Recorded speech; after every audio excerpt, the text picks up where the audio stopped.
David Michael Bradley, and the highest rank I got was Lieutenant Commander, retired as a Lieutenant Commander.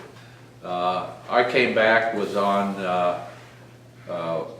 the USS Shields DD-596, and then the Richmond K. Turner, a DLG, cruiser, until my active duty obligation was up, and I left active duty and affiliated with the reserves and went into inshore undersea warfare.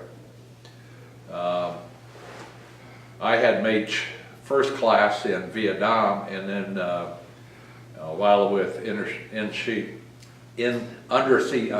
inshore warfare, I made chief, was advanced to chief.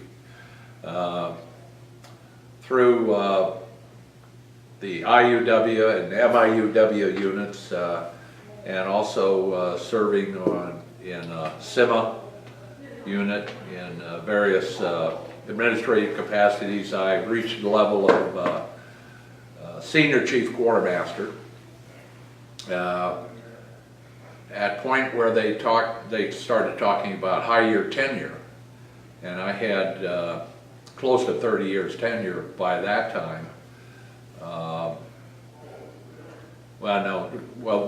Was approaching 30 years tenure. By the way, when I made chief, myself and two other folks that were in my unit were the three youngest chiefs in the Naval Reserve at that time. It was kind of interesting. In any case,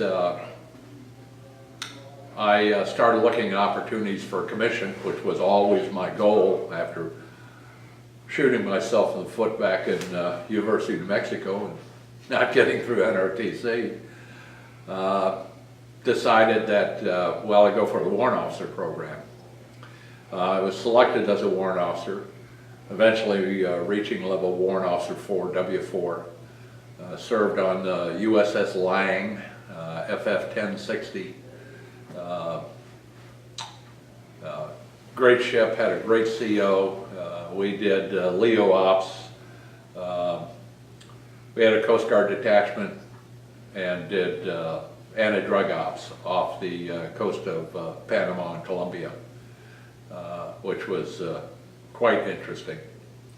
Well, it was interesting from the standpoint of that much of the operation was what, of course, Coast Guard did all the board and search, although at one time they took one of our enginemen who was a Spanish speaker along, and unfortunately he boarded.